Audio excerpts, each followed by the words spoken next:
കഴിച്ചാൽ പിന്നെ കഴിച്ചുകൊണ്ടിരിക്കുന്ന ഒരു ഐറ്റം. ഷുഗർ ക്രേവിങ്സ് ഒക്കെ തോന്നുന്ന സമയത്ത് പെട്ടെന്ന് ഉണ്ടാക്കിയെടുക്കാൻ പറ്റുന്ന അവിൽ കേസരിയാണ് ഇന്ന് തയ്യാറാക്കിയെടുക്കുന്നത്.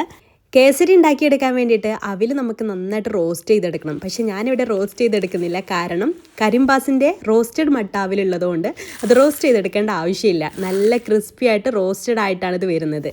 അപ്പോൾ അത് മിക്സിയുടെ ജാലിലിട്ട് നന്നായിട്ട് പൊടിച്ചെടുത്തിട്ടുണ്ട്. ഇനി നെയ്യിൽ കുറച്ച് അണ്ടിപ്പരിപ്പും മുന്തിരിയൊക്കെ ഒന്ന് റോസ്റ്റ് ചെയ്തിട്ട് മാറ്റി വെക്കാം. എന്നിട്ട് സെയിം പാനിൽ തന്നെ 1 കപ്പ് വെള്ളവും 1 കപ്പ് പാലും ചേർത്തിട്ടുണ്ട്. പാൽ ഓപ്ഷണലാണ്, അതിന് പകരം നിങ്ങൾക്ക് വെള്ളം തന്നെ ചേർക്കാം കേട്ടോ.